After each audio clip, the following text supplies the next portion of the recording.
Bonjour à toutes et à tous, je me présente, donc je m'appelle Didier Duc, j'ai 46 ans, je suis valaisan, donc je pense qu'avec l'accent ça doit s'entendre. Moi je suis plutôt de formation économiste d'entreprise, donc j'ai fait HEC Lausanne, c'était en 2001, année où j'ai commencé finalement au groupe Mutuel en tant que business analyst, et après j'ai complété ma formation avec un master en système d'information pour amener une composante plus technique à mes compétences. En 2005, le groupe Mutuel a initié un projet de refonte de tout son système d'information. Et dans ce contexte, j'ai été responsable métier, en tant que business analyst, de la gestion complète des sinistres et des indemnisations, donc projet qui a duré jusqu'en 2013 avec la migration de toutes les caisses du groupe. À l'époque, il y en avait 16, maintenant il y en a beaucoup moins parce qu'il y a eu des fusions. Migration de toutes les caisses, et puis actif, on va dire, dans la refonte du système jusqu'en 2015, année où j'ai repris la direction des business analysts du groupe Mutuel jusqu'à cette année, donc 2022, où là je suis actuellement responsable de la plateforme automatisation, c'est-à-dire la plateforme avec les gens qui sont en charge du déploiement des solutions de robotisation des processus et des algorithmes de machine learning dans l'écosystème du groupe Mutuel. Alors, quand on parle de robotisation des processus, de quoi parle-t-on? Le plus simple, c'est de vous montrer une petite vidéo qui dure 2 minutes pour voir en fait un robot en action. C'est un des premiers use cases qui a été développé chez nous. Donc, c'est le cas des retours de médicaments en pharmacie. Donc, imaginez un assuré qui va chez son pharmacien et qui retourne une ou plusieurs boîtes de médicaments. Donc, ça, c'est des services qui sont offerts. Parce que, par exemple, il y en a en surplus. Donc le montant correspondant, il sera remboursé à l'assureur, et puis il va nous transmettre une liste d'informations qui va nous permettre d'identifier l'assuré, la facture concernée et de faire les corrections. Et donc sur cette base-là, il y a un gestionnaire qui va faire ce travail. Donc là on est sur un environnement de test, donc là vous voyez le robot en fonctionnement, donc il a pris les informations du fichier Excel qui a été transmis, il va rechercher l'assuré. Et puis ensuite, il va sélectionner sur la base des critères qu'il va trouver la facture qu'il a besoin. Donc là, en l'occurrence, c'est la pharmacie de Ried. Donc là, il va ensuite progresser. Donc là, il arrive au bout du processus. Donc il va falloir qu'il revienne en arrière. Après, ce qu'il faut savoir, c'est que ce que vous voyez là, c'est ce que les gestionnaires faisaient avant sur ces cas-là. Et puis, maintenant, il va scroller sur l'écran parce qu'il va falloir qu'il trouve le médicament qui a été remboursé. Donc là, en l'occurrence, le médicament, c'est du Simcora. Ne me demandez pas à quoi il sert, je n'ai aucune idée. Donc il va refuser ce montant. Et puis, il va aussi refuser la validation médicament. Donc ça, c'est lorsque vous allez en pharmacie, quand on vous donne un médicament, c'est pour rémunérer le pharmacien sur le conseil qui vous est apporté. Je vous rends juste attentif sur ce petit code là qui s'appelle TPH ou MED. Donc ça, parce qu'on en parlera plus tard, c'est ce qu'on appelle une classe d'acte médical. Donc MED pour médicament, TPH pour taxe pharmacien, l'acte médical étant ce que vous trouvez ici. Donc là, on a en fait des médicaments. Donc il va refuser aussi la partie de la validation des médicaments, il va faire son petit calcul, et puis le montant qui va être réclamé est de 80 francs. Là, il va saisir une petite remarque sur des comptes parce que la facture ne doit pas être envoyée à la pharmacie puisque l'argent est chez nous. Et puis il va mettre une deuxième remarque à l'attention de la personne qui va faire le contrôle. Et puis il arrive gentiment au bout de sa procédure et il va terminer la saisie de la facture.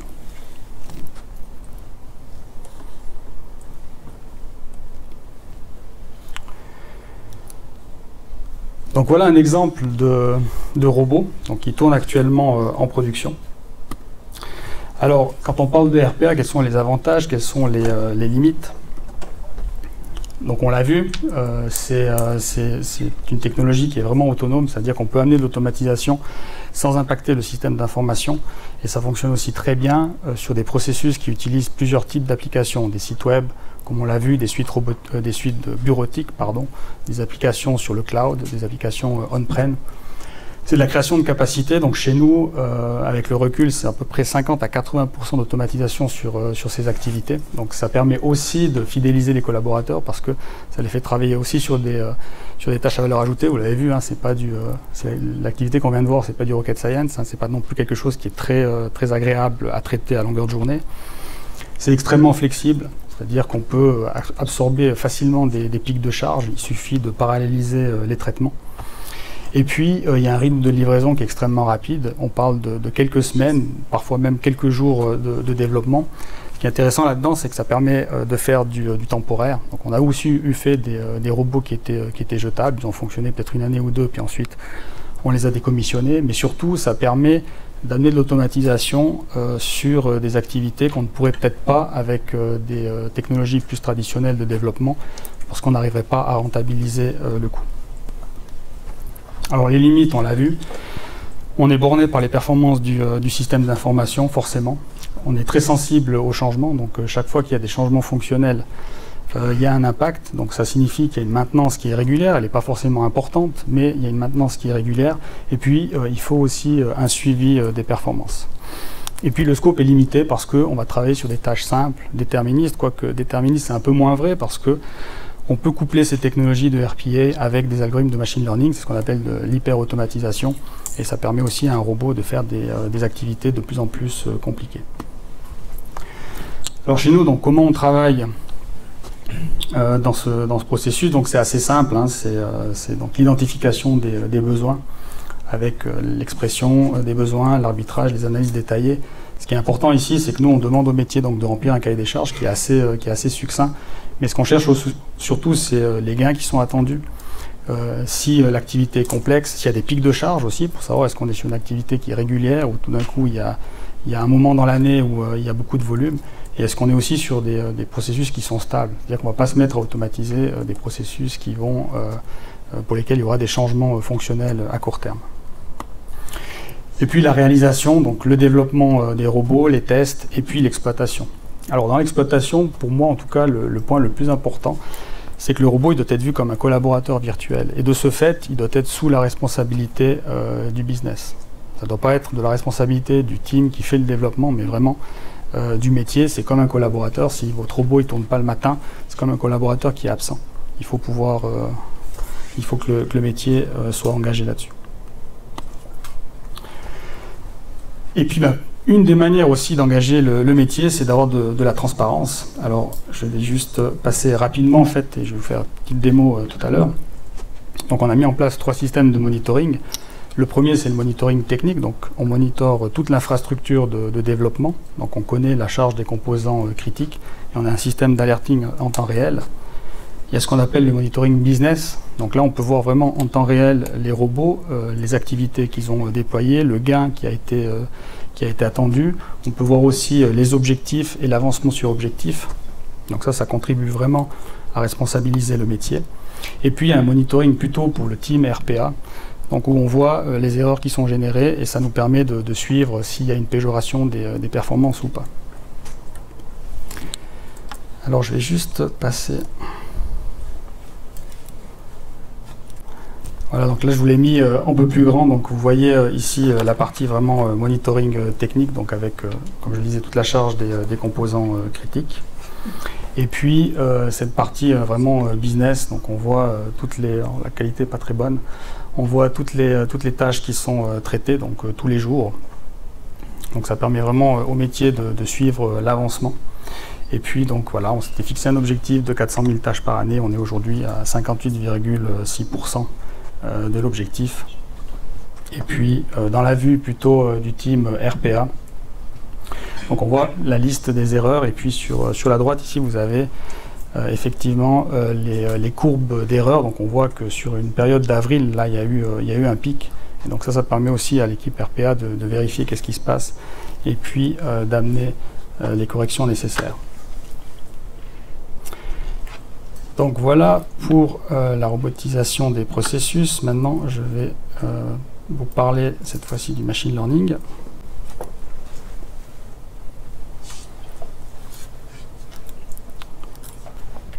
Donc là, je vous ai donné une définition. Donc le machine learning utilise les données historiques et les décisions prises par les gestionnaires pour apprendre à un logiciel à suivre un raisonnement équivalent. Donc on voit qu'on n'est plus dans des processus, on est vraiment dans de la data. Et puis, donc ça permet le traitement de processus qui sont complexes. Donc là, par opposition vraiment à la RPA, on est sur des problèmes qui sont beaucoup plus compliqués. Ce qu'il faut savoir aussi, c'est que plus le problème est complexe, plus les êtres humains ont de la peine à exprimer leur expertise. Et c'est aussi des algorithmes qui ont une capacité de s'adapter par eux-mêmes. Alors, la même chose que pour la RPA, quels sont les avantages? Donc, le premier pour moi, c'est vraiment de valoriser la data. Donc, la data est un asset qui est très important dans les entreprises. On en a beaucoup, on en manipule énormément tous les jours. Et donc, ça permet d'amener de la valeur basée sur cette donnée. Ça permet aussi de produire de nouvelles données qui pourront, à leur tour, contribuer dans d'autres modèles. Donc, moi, c'est ce que j'appelle la contribution au cercle vertueux de la valeur. Comme je disais, ce sont des algorithmes qui s'adaptent. On va le voir tout à l'heure. Et puis, c'est une notion d'expertise. Donc, on peut vraiment amener de l'automatisation sur des cas extrêmement complexes. Dans les limites, c'est la gestion du risque, c'est-à-dire que c'est une autre approche. Alors, ce qu'il faut savoir, c'est qu'un algorithme de machine learning, par définition, il ne peut pas être parfait. Donc, forcément, il va se tromper. Alors, tout le jeu, c'est de minimiser cette erreur, mais on n'y échappera pas.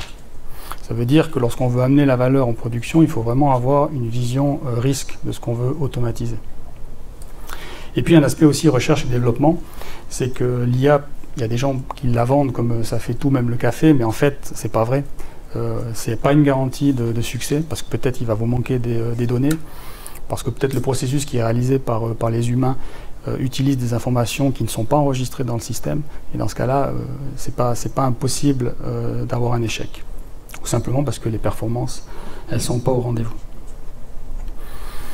Alors là-dedans, on est dans un autre mode de fonctionnement.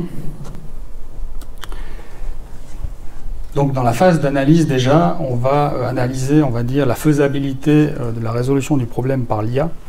Et on va commencer à faire vraiment des interviews du business pour voir quelles sont les données qu'ils utilisent. Et puis on va déjà faire une première analyse de l'intégration. Parce qu'on peut faire le meilleur modèle du monde, si on n'arrive pas à intégrer à la cible, vous avez juste un presse-papier.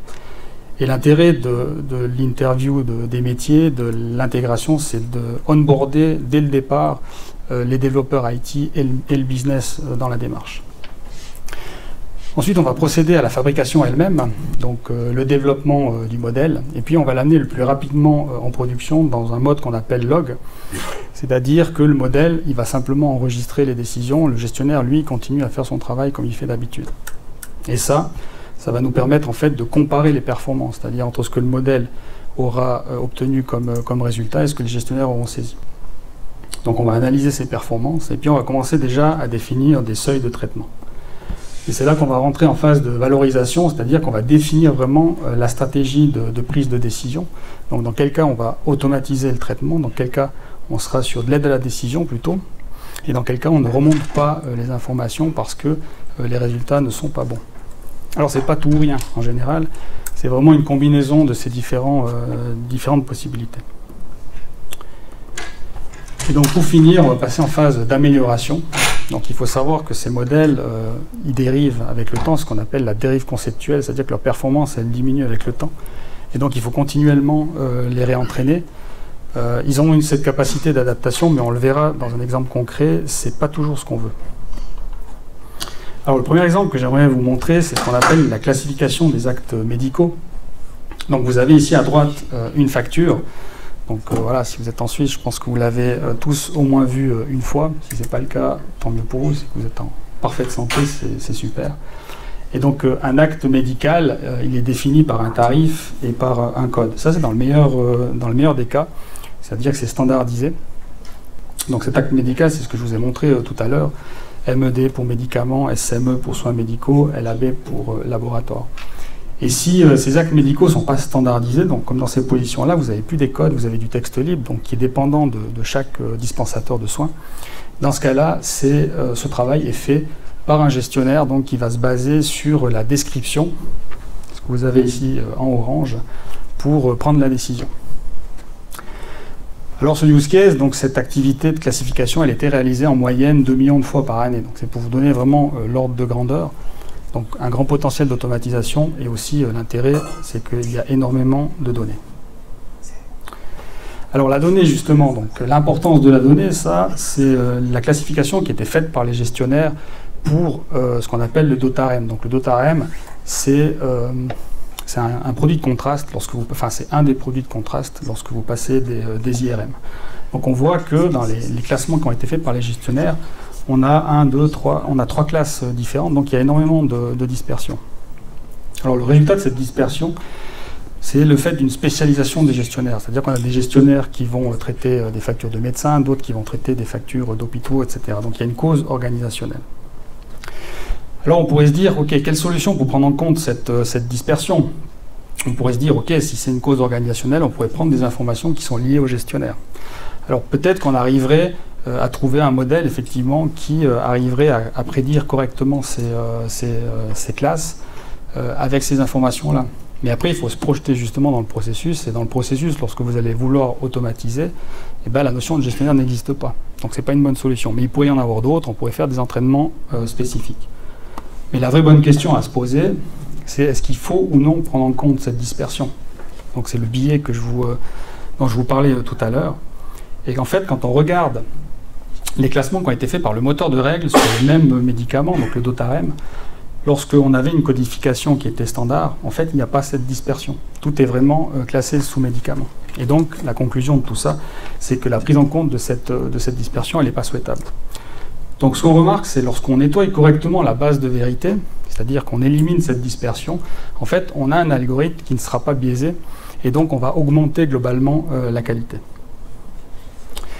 Et là, la grande leçon, c'est vraiment qu'il est préférable vraiment de passer beaucoup de temps, ou le plus de temps, à travailler sur la qualité de la donnée, que de passer du temps à essayer d'améliorer des algorithmes se basant sur des données qui ne sont pas de bonne qualité. Parce qu'une bonne qualité, ça signifie les meilleures performances possibles. Donc là, vous voyez, je vous disais donc les 2 millions par année, et depuis la mise en production, vous avez cette chute assez vertigineuse, avec un petit rebond en 2021, donc c'est ce qu'on voit ici. Alors la question que tout le monde peut se poser, c'est qu'est-ce qui s'est passé en 2020 qu'on ne connaissait pas? Alors vous entendre rigoler, je pense que vous avez tous la réponse. Alors on va voir ça comment. Je vous parlais de solutions qui s'adaptent. Alors voyons un peu les impacts d'un changement de contexte. Les données qu'on a utilisées pour entraîner notre modèle, elles dataient d'avant 2019. Donc ça, c'est la première piste. Vous avez ici 2 exemples d'analyse pour lesquels le modèle a prédit la classe laboratoire avec un niveau de score assez élevé. Et donc le voilà, le vilain Covid-19. Donc en 2020, les assureurs devaient transmettre les données des facturations Covid, donc pour la prise en charge par la Confédération des tests PCR, etc. Alors moi je vous disais que les algorithmes s'adaptent. Alors en effet, donc là vous avez l'exemple de 2 facturations liées au Covid.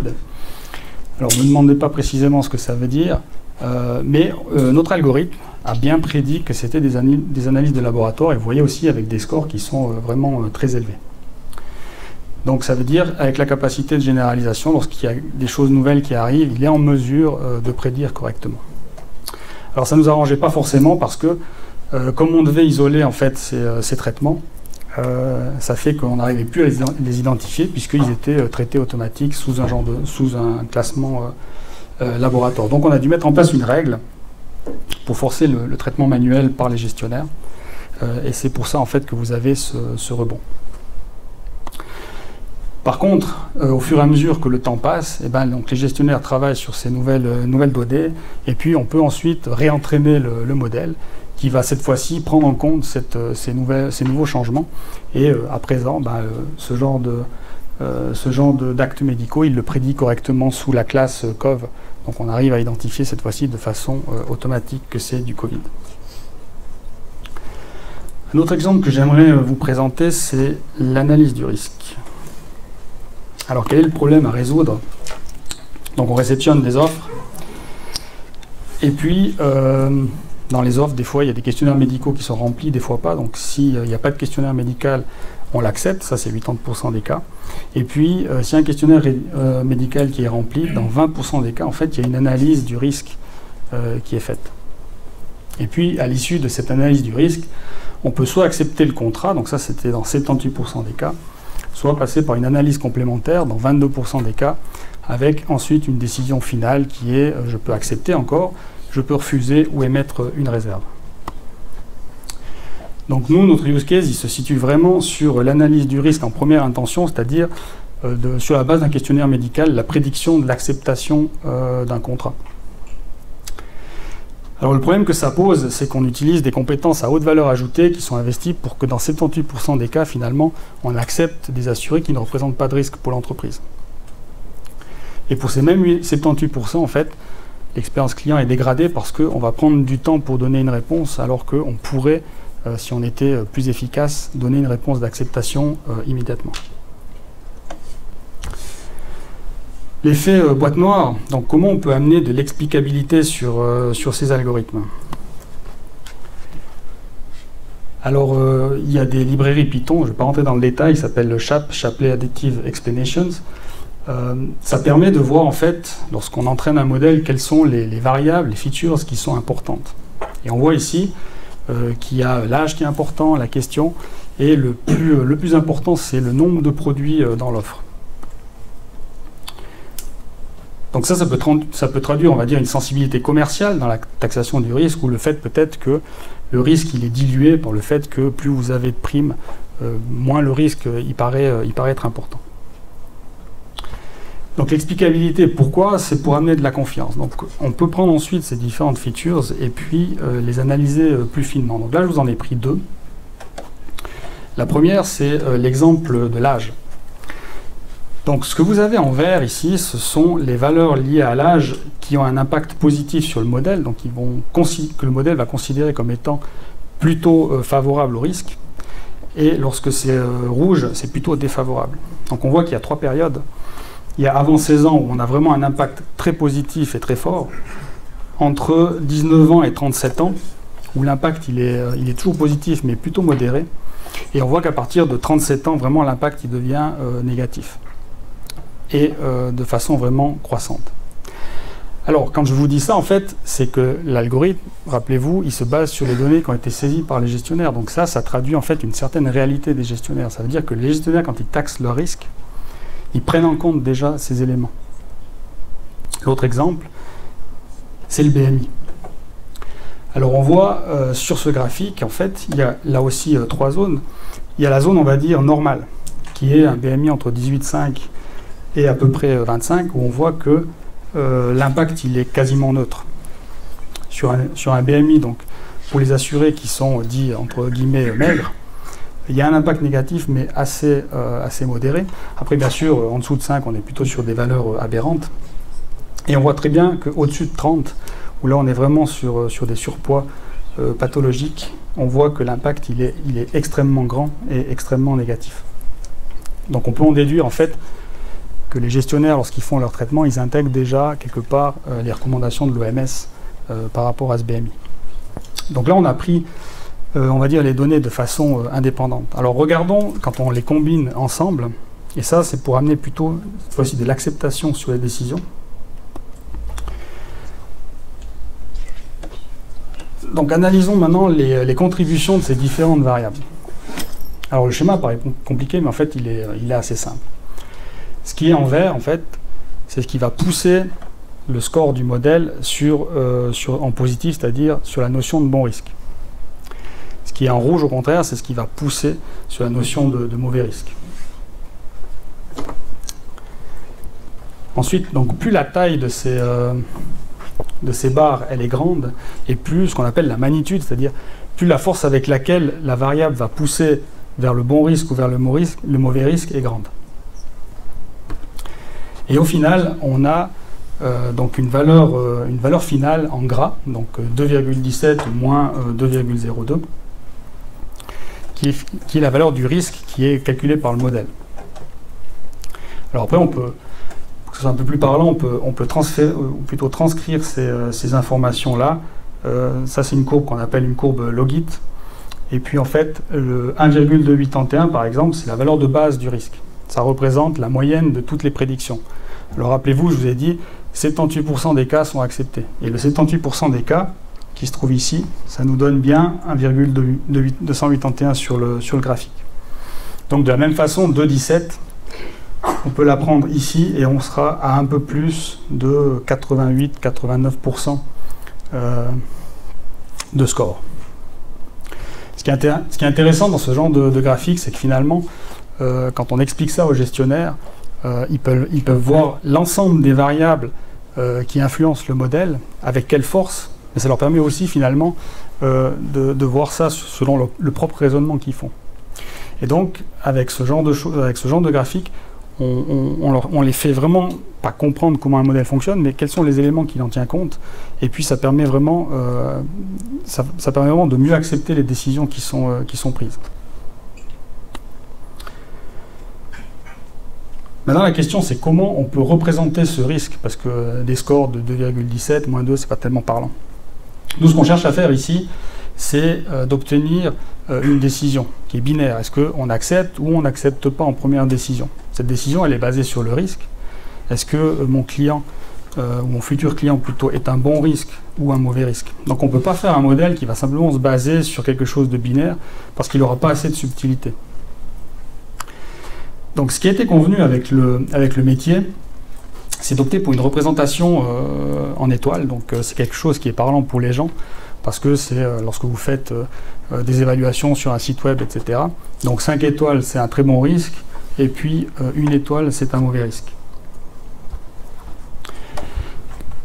Donc quand on regarde en fait les performances du modèle, on voit que sur les 4 et 5 étoiles, alors premier avantage, c'est que ça représente 71% de l'ensemble des contrats.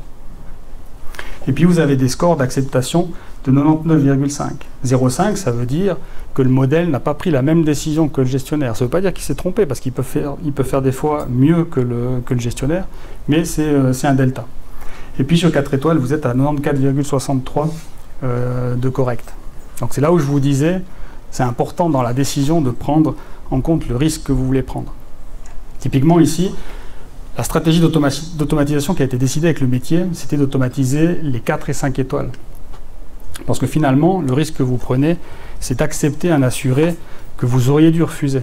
Mais le risque, il est de votre côté. Si vous utilisez par exemple l'intelligence artificielle pour dire « je vais refuser un client », moi ça me posera plutôt un problème, parce que le risque, cette fois-ci, il est du côté client. Et puis, s'il se met à réclamer parce qu'il y a un problème, vous ne serez pas forcément à l'aise de justifier finalement qu'il y a une décision de refus qui a été prise sur la base d'un algorithme. Donc on préférera que ces décisions-là, elles restent en main des gestionnaires. Et finalement, c'est ce qu'on disait tout à l'heure, ça permet aussi au métier de garder le contrôle. Parce que parfois, ce qui peut être un petit peu dommageable dans ces technologies, c'est que le métier a toujours l'impression qu'elles vont tout régler et qu'ils n'auront plus rien à faire. C'est pas vrai. Avec cette prise en compte de la stratégie, qu'est-ce que vous automatisez, qu'est-ce que vous remontez comme aide à la décision, ou qu'est-ce que vous ne remontez pas parce que les performances ne sont pas bonnes, ils gardent le contrôle, et ça, c'est très, très important. Et puis bien sûr, l'avantage aussi, c'est que cette automatisation-là, comme je disais tout à l'heure, elle permet aux ressources humaines de se concentrer sur ce qui est complexe, c'est-à-dire les refus de prise en charge, ou les refus de contraction. Et puis, pour le client, c'est positif parce que les cas qui sont acceptés, on a une réactivité qui est beaucoup plus grande. Dernier point que je voulais regarder avec vous, c'était le traitement des emails. Quel est le problème qu'on veut résoudre? Donc on reçoit un email qui est envoyé par un assuré. Donc là, vous avez un exemple d'email à droite, et puis il y a une première phase d'indexation. C'est-à-dire qu'on va déterminer dans cette phase quel est le type de l'email, c'est-à-dire quelle est sa demande. Ici, on a affaire à une demande d'attestation fiscale, donc pour les impôts. Et puis, on va déterminer aussi l'assuré, ou les assurés qui sont à l'origine de cette demande. Donc déjà, la première chose qu'on voit, c'est qu'on est sur un mélange de technologies. C'est-à-dire qu'un algorithme de machine learning va très bien fonctionner pour la détermination d'un type, mais pas pour déterminer un client. Pour ça, il va falloir passer plutôt par du développement traditionnel. Et puis, en fonction donc, du type qui a été saisi, l'email est ensuite acheminé à l'équipe qui traitera la demande. Donc là, je vous ai mis l'exemple d'une demande simple. C'est-à-dire, voilà, je me suis écrit un mail en disant « Veuillez prendre note de mon désir de changer de franchise ». Et puis j'ai mis aussi voilà, mon numéro de client. Et puis quand on passe dans le modèle, en fait, ce modèle prédit à 99,5% que c'est une modification de franchise et il arrive à déterminer le client, donc on est content. Prenons un deuxième exemple. Cette fois-ci, je vous remercie d'enlever le risque accident de mon assurance de base, car depuis le 1er septembre, j'ai un emploi, donc je ne suis plus assuré en LAMAL, je suis assuré en LAA. Quand on passe cet email-là dans le modèle de machine learning, il va nous répondre que c'est une modification de risque accident avec 98%. Donc on est content, ça fonctionne bien. Maintenant, voyons un petit peu l'impact négatif de l'historique dans ce genre de modèle. Donc ça, c'est des cas qui sont réels. C'est-à-dire qu'il y a des gens, ils ont fait une première demande, donc là c'était pour l'histoire de changement de franchise, et puis ensuite ils prennent simplement cet email, ils le renvoient et ils font une deuxième demande. En l'occurrence, c'était l'exemple d'avant, c'était pour le changement du risque accident. Alors, sans surprise, quand on envoie ça dans notre modèle de machine learning, eh ben, il nous prédit que c'est une modification de franchise. Alors on voit que le score il baisse, hein, on n'est plus dans les 98%, on est à 82%. Mais voilà, il s'est planté. Et un gestionnaire ne fera pas cette erreur-là. Parce que lui, l'humain arrive très facilement à savoir que ce contexte-là, il n'a rien à voir avec celui-là. Alors la question qu'on pourrait se poser, c'est finalement, à quoi ça sert de prendre l'historique? Alors prenons un cas, cette fois-ci, qui est plus normal. Il y a une première demande qui est faite, veuillez prendre note de mon changement d'adresse. Et puis, l'assureur y répond en disant « Bonjour monsieur, on a bien reçu la demande, mais on n'arrive pas à l'identifier correctement cette personne. Donc on lui demande de nous envoyer son numéro de client. Et donc il nous répond une troisième fois « Toutes mes excuses, mon numéro de client est 29, patati patata. » Quand je passe cet email dans notre algorithme, eh ben, il détecte bien que c'est un changement d'adresse. Parce que cette fois-ci, le contexte, c'est un échange entre la personne et l'assureur. Et ces informations-là, elles apportent de la matière à l'algorithme. Et donc, il est en mesure de prédire correctement le changement d'adresse avec un score très élevé. Donc là, on est plutôt content. Mais si je ne tiens pas compte de l'historique, donc c'est ce que je voulais vous montrer en live, mais c'est pas grave, si je ne tiens pas compte de l'historique, c'est-à-dire que je prends que la dernière partie, je serai incapable de prédire quoi que ce soit. Parce que même nouvelle adresse, c'est pas suffisant.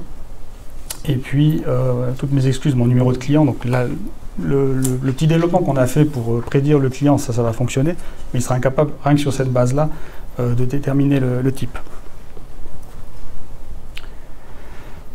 Donc ça veut dire vraiment que ce qui est important, on a vu avant, c'était la donnée, on a vu sur les processus. Dans ce genre de projet, vraiment le maximum de temps qui est passé, c'est vraiment sur tout ce qui est extérieur à la modélisation. C'est-à-dire que de développer un modèle de machine learning, ça peut être très vite fait. Par exemple, nous, aujourd'hui, on est en train de regarder avec Google Cloud Platform, par exemple, ou Azure, ce qu'on appelle l'AutoML. Donc on a pris ce modèle des emails, donc on a développé en interne, on a pris les données qu'on a utilisées pour l'entraînement, on les a passées dans l'AutoML de Google, et puis on a des performances qui sont quasiment similaires, voire un peu meilleures que ce qu'on a pu faire. Et ça se fait en claquant des doigts. Donc c'est vraiment pour voir que dans ces projets-là, c'est pas le développement du modèle qui est fondamental, c'est vraiment tout ce qu'il y a autour. Parce que tout ce qu'il y a autour vous permet d'éviter les biais des gestionnaires, ça vous permet vraiment d'avoir de la bonne qualité et donc des performances qui sont les meilleures possibles.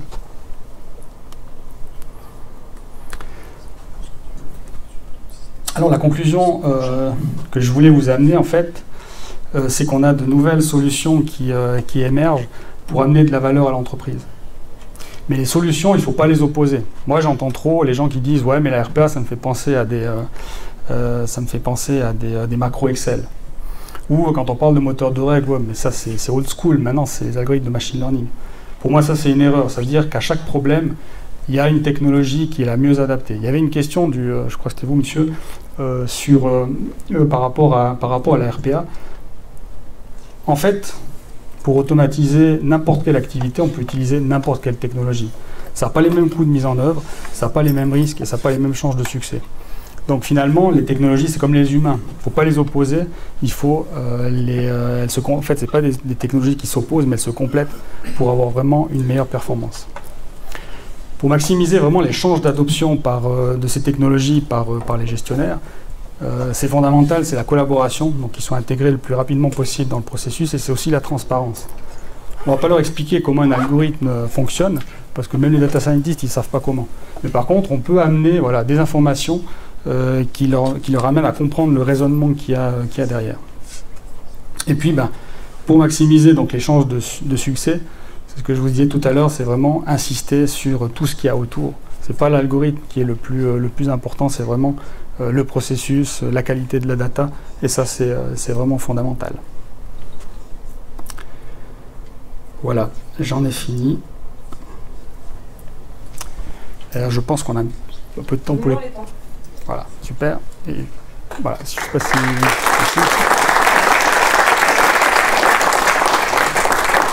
Alors, je ne sais pas si vous, si vous avez des questions.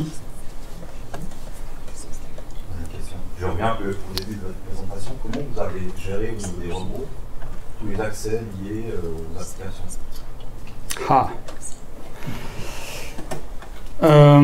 On les a gérés n'importe comment, pour être clair.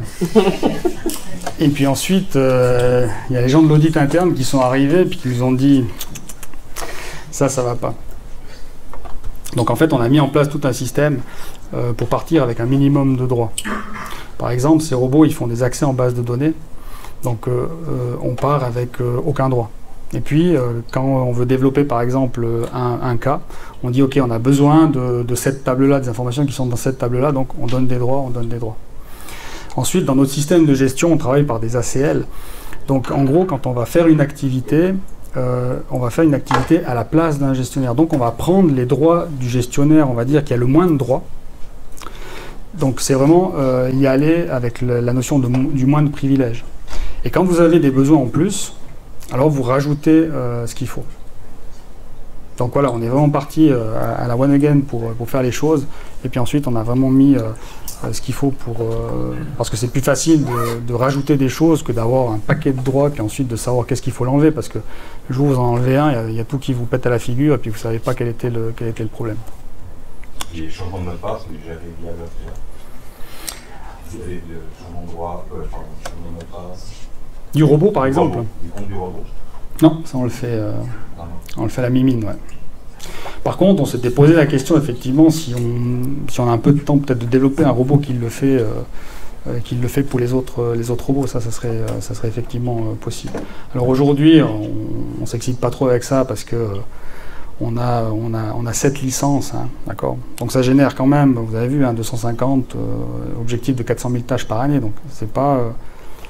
Il faut faire attention, le nombre de robots, il y a beaucoup de la com là-dessus. Par exemple, les banques, ils vous disent nous, on a une centaine de robots. Mais en fait, parce que les gars, ils sont schizophrènes. Ça veut dire que le robot, c'est comme le gestionnaire. Même si c'est un gestionnaire digital, il y a un robot qui va faire une partie du processus, il y en a un autre qui va faire une autre parce qu'il n'a pas du tout les mêmes droits.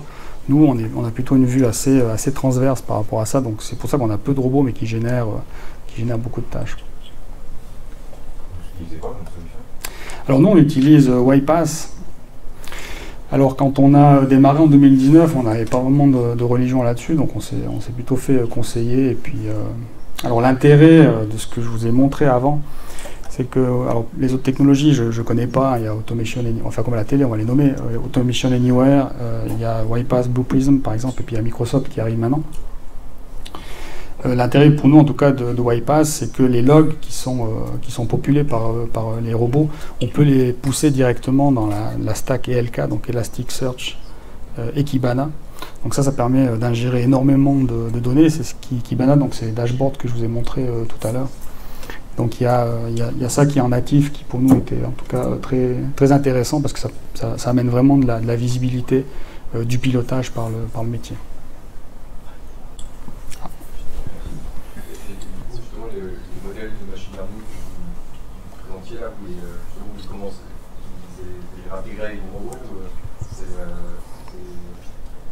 Non. En fait, alors on aurait pu le faire.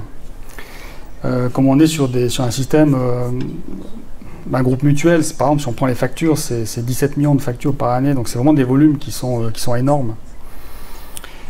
Ça fait que pour nous, les modèles de machine learning qu'on développe, on les intègre dans le système directement. Alors soit on-premise par exemple, ou maintenant on va passer sur le cloud.